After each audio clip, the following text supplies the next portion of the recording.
कि कहां सोया है चौकीदार, कहां सोया है चौकीदार। गैस सिलेंडर की कीमत भी 1000 के पार, कहां सोया है चौकीदार, कहां सोया है चौकीदार। ये चाय बेचने वाला पूरा भारत बेच रहा है। इतने से काम नहीं चलेगा, इतने से काम नहीं चलेगा। क्या मैं सच बोल रहा हूं? अगर मैं सच बोल रहा हूं तो सच की तारीफ कौन करेगा? आपको ही करना पड़ेगा, आपको ही मुहर लगाना पड़ेगा मेरी बात पर। पीछे तक जो लोग हैं, मैं फिर से बोलता हूं, आप फिर से इसमें शामिल हो, तारीफ करें मेरे इस हिम्मत के लिए कि चाय बेचने वाला पूरा भारत बेच रहा है।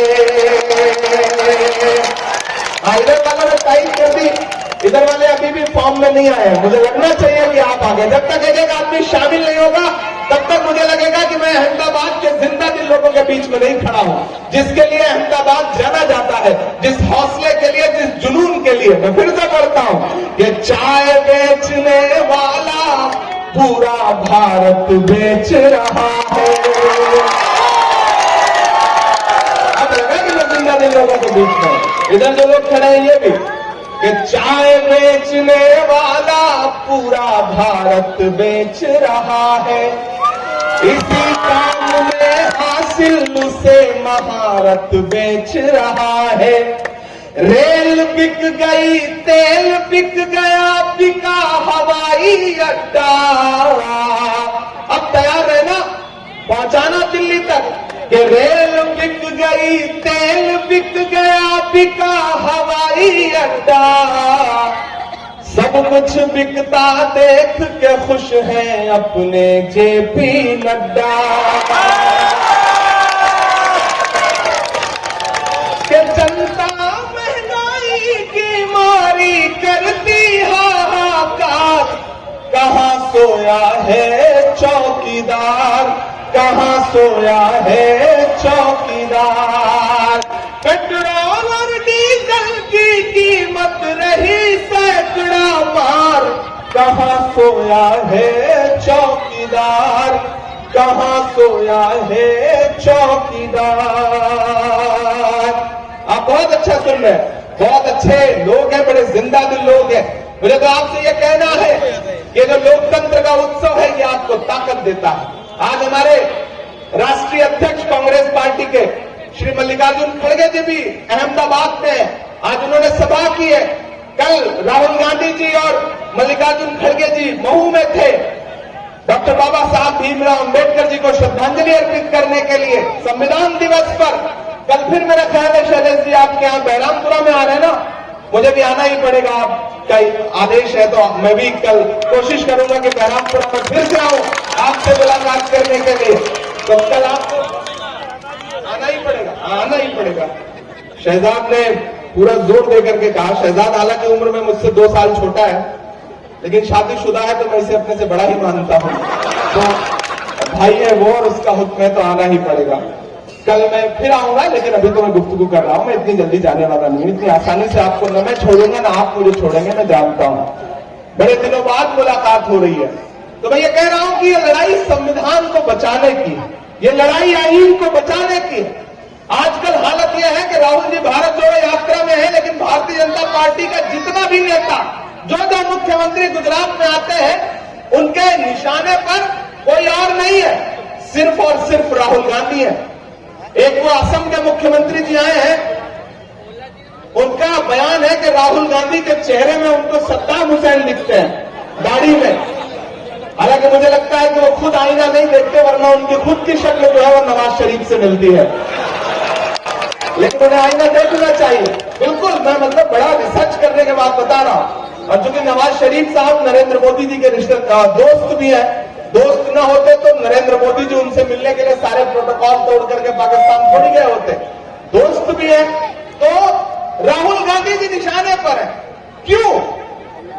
आपको एक बात समझनी पड़ेगी मेरे भाई, क्योंकि भाजपा जानती है कि इस मुल्क में अगर आरएसएस की राजनीति का कोई खात्मा कर सकता है तो सिर्फ और सिर्फ राहुल गांधी कांग्रेस पार्टी कर सकती है। एक आपके बीच में तकरीर करने वाले भाई साहब आते हैं, मैंने सुना है यहाँ की उनकी कुछ तकरीरें, मैं नाम नहीं लूंगा, नहीं आप जान जाएंगे कि मैं हैदराबाद वाले भाई साहब की बात कर रहा हूं।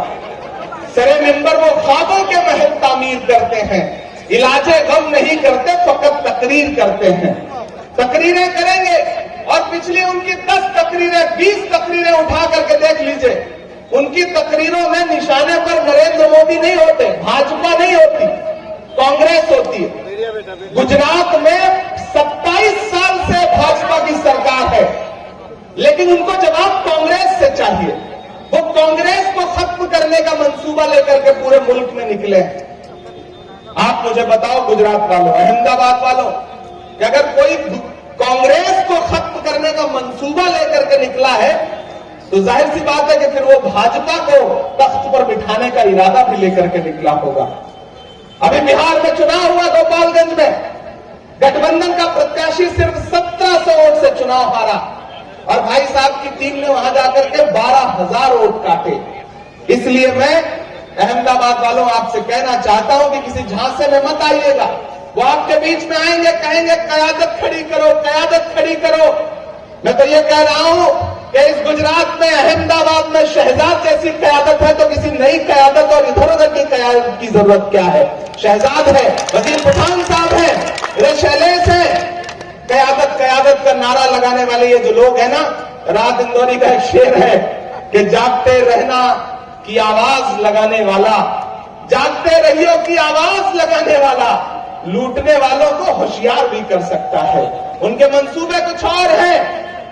मैं ये नहीं कहूंगा कि वो किसी के सहयोगी बन के आए हैं, लेकिन मैं ये जरूर कहूंगा कि उनकी हर तकरीर से सिर्फ और सिर्फ भारतीय जनता पार्टी को फायदा पहुंच रहा है। तो मेरी आपसे गुजारिश है कि बटिएगा मत, बटने वाले हमेशा नुकसान में रहते हैं। शैलेश आपके लिए हमेशा खड़े रहे, शहजाद आपके लिए हमेशा खड़े रहे, कांग्रेस पार्टी आपके लिए गुजरात में मुसलसल लड़ती रही है। ऐसे में आपका भी फर्ज बनता है कि आप कांग्रेस के साथ रहें। लोग आपको डराएंगे, धमकाएंगे। मैंने सुना है एक एक वार्ड में प्रत्याशी ढूंढ ढूंढ करके अपक्ष में खड़े किए जा रहे हैं ताकि कांग्रेस के वोट काटे जा सके, लेकिन आपको डरना नहीं है। राहुल गांधी नारा देते हैं कि डरो मत, तो मैं भी उनकी इस बात को आगे बढ़ाते हुए कहता हूं कि वक्त के हाकिमों बादशाहों सुनो, जुल्म की फौज के सरबराहों सुनो, कातिलों के सभी खैर खाहों सुनो, ऐ सियासत के मगरूर शाहों सुनो, मत समझना डराने से डर जाएंगे। कोशिशें तो बहुत है नवाब परिवार को भी डराने की, शहजाद को भी डराने की, लेकिन ये डरे नहीं। बहुत साजिशें मेरे खिलाफ भी हुई, लेकिन मैं डरा नहीं, मैं झुका नहीं, कहीं छुप छुपा के खड़ा नहीं। जो डटे हुए हैं महाज पर, मुझे उन सफों में तलाश कर। मैं एक नज़्म सुनाता हूं आपको कि मत समझना डराने से डर जाएंगे, मत समझना डराने से डर जाएंगे, अब के सारी हदों से गुजर जाएंगे, मत समझना डराने से डर जाएंगे, अब के सारी हदों से गुजर जाएंगे, मौत के नाम का खौफ देता है क्यों, मौत के नाम का खौफ देता है क्यों, मौत जिस रोज आएगी मर जाएंगे, मत समझना डराने से डर जाएंगे, कि हमने ज़मज़म दिया आब गंगा दिया, हमने ज़मज़म दिया आब गंगा दिया, तुमने भारत को दंगा ही दंगा दिया, तुमने भारत को दंगा ही दंगा दिया। ये तो कांग्रेस का झंडा लहरा रहा है, इसमें जो 3 रंग है, यही 3 रंग वो रंग है जिनके खिलाफ है कुछ लोग। मैं पढ़ता हूं, और जो आखिरी मिसरा है इस नज्म का, अगर वो सच्चा हो तो कोई भी हाथ खामोश नहीं रहेगा कि हमने ज़मज़म दिया, आप गंगा दिया, तुमने भारत को दंगा ही दंगा दिया, तुमने एक रंग के ख्वाब देखे मगर, तैयार रहिएगा, तुमने एक रंग के ख्वाब देखे मगर हमने हिंदुस्तान को तिरंगा दिया।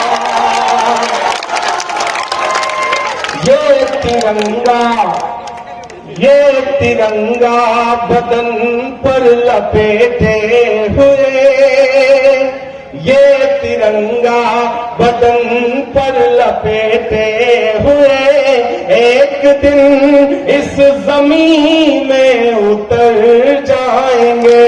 मत समझना डराने से डर जाएंगे, अब के सारी हदों से गुजर जाएंगे।